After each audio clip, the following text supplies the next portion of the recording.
Father in heaven, it's no secret at all. When you think of your children, how far they are from home. Two tender tears fall from your eyes, and your cries shake the world. Cannot bear to see you this way. Shalom Aleichem, tudo bem? Estamos começando mais uma edição do programa Me'at Leben, um programa de pai para filho.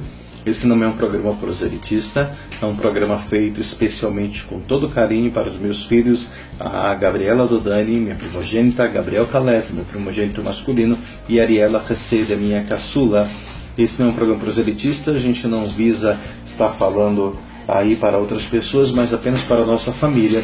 Mas qualquer outra pessoa que queira acessar aí o canal do YouTube, queira compartilhar com a gente, fique à vontade. Desta forma estaremos contribuindo, estudando juntos a Torá e contribuindo para que o conhecimento de Hashem preencha toda a terra, ok?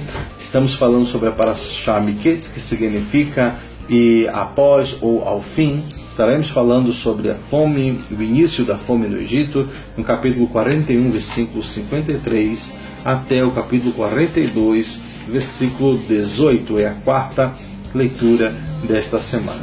Ok? E aí vamos então fazer a brachá da leitura da Torá e do estudo. Baruch atah Adonai, Eloheinu melech haolam, asher bachar banu mikol hamim venat lanu et torato. Baruch atah Adonai, noten hatorá. Amém e amém. Vem falando os 7 anos de fartura que o Egito estava desfrutando finalmente chegaram ao fim. Os 7 anos de fome então começaram. Assim Yosef tinha predito, assim como Yosef tinha predito. Havia fome em todas as terras, mas no Egito havia pão. Então todo o grão acumulado apodreceu, exceto de Yosef, entre parênteses, vem falando dos nossos sábios, e a terra inteira do Egito também começou a sentir fome. E aí fala, quando Yosef exigiu que todo o povo se circuncidasse, que tivessem grão, ok, isso daí na realidade é o Midrash, a população começou a gritar ao faraó por pão, e o faraó anunciou a todo o Egito, vão para Yosef e façam tudo o que ele lhes disser. E aí continua aí relatando toda essa história.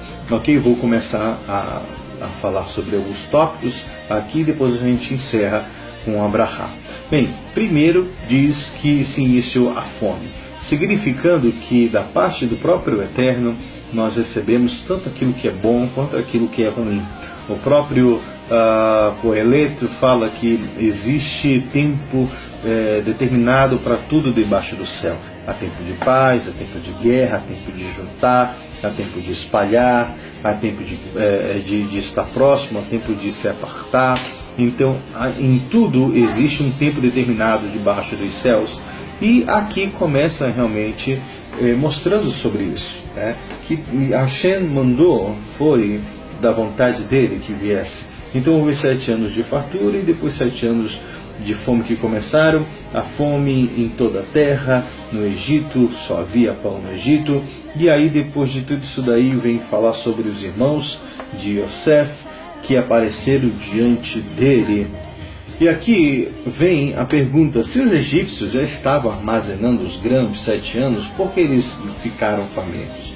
Então Rashi vai nos explicar porque todo o grão que eles tinham armazenado havia apodrecido, com exceção dos grãos de Yosef. Então eles armazenaram também, só que apodreceu, e eles tiveram que recorrer ao Yosef.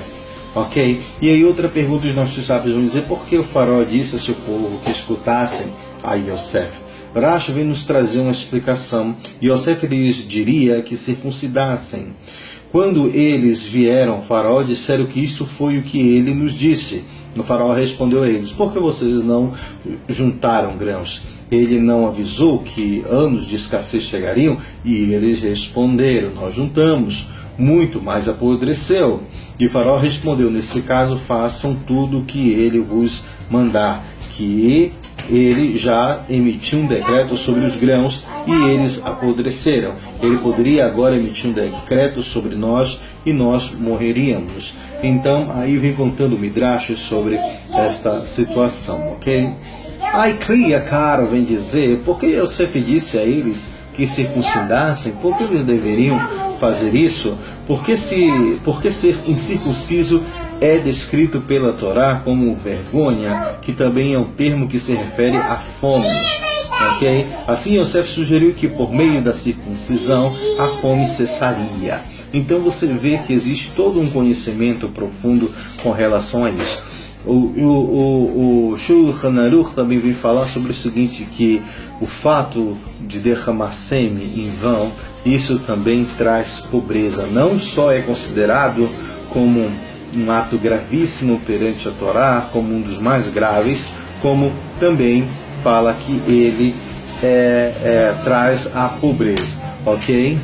E aí Yefer Toar vem dizer como as pessoas incircuncisas tendem a zombar daquelas que são circuncidadas, e Yosef forçou os egípcios a se circuncidarem para que eles não pudessem escarnecer do povo judeu quando chegassem. Então foi toda uma preparação aí, ok? E aí nós vemos aqui o Maskil David, que fala que Yosef forçou na realidade os egípcios a se circuncidarem porque eles poderiam mais tarde alegar que ele não deveria pertencer àquele cargo por ele ser circuncidado, fazer parte de um outro povo, de uma outra religião. Então Yosef tentou equiparar todo mundo ali, e fala mais que de uma forma profética ele soube que o povo judeu iria para lá, e para não ver essa diferença ele acabou, portanto, decretando que todos eles pudessem ser circuncidados para não haver essa diferença entre pessoas. E aí nós vemos que até depois disso, historicamente, o Egito adotou essa prática da circuncisão,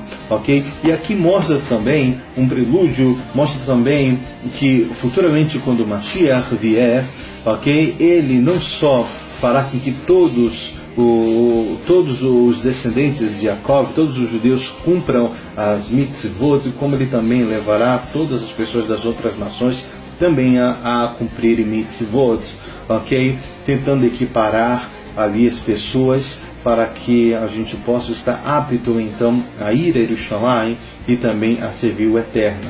Ok? Só que esse é um assunto mais profundo, eu não vou me alongar nisso daí. E aí finaliza com os irmãos que aparecem diante de Yosef. Yosef vai dizer que eles eram espiões, e que eles deveriam provar se eles eram ou não espiões, que eles deveriam ficar todos ali, e que deveriam mandar apenas um para trazer Benjamim. Depois ele acaba se arrependendo, temendo a Deus, deixando todos irem, apenas um ficar para então servir como ali prova, né, se eles iriam voltar ou não.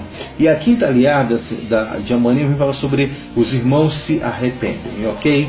Tem muita coisa boa e interessante para a gente falar aqui. E aqui vem falando, por último, finalizando, sobre o ensinamento da Hassidut, que fala que existe dois tipos de tzadikim: tzadik eremita e tzadik terrestre. O tzadik eremita é aquele que se isola, ele acha que os objetos do mundo atrapalham ele de servir a Deus, por isso ele se isola de uma maneira para servir a Deus. E o tzadik terrestre, simbolizando Yosef, é aquele que está envolvido com todo mundo contemporâneo, e mesmo assim nada atrapalha ele de estar ligado a Deus. E por isso que os irmãos de Yosef, diz a Torá, que eles não o reconheceram, não só porque ele estava barbado, mas porque ele era um tzadik terrestre, ou seja, ele estava envolvido nesse mundo, mas fazia com que esse mundo não atrapalhasse a ligação diretamente com Deus, ok? Baruch atah Adonai Eloheinu melech haolam asher natan lanu Torah temet v'chayil natan betochenu Baruch atah Adonai noten haTorah. Amém, vem amém. Ok? Vamos estudar mais e mais. Fica então essa mensagem para a gente. Amanhã eu volto com a quinta aliá, ok? Vamos continuar estudando. Shalom Aleichem, Leitraot.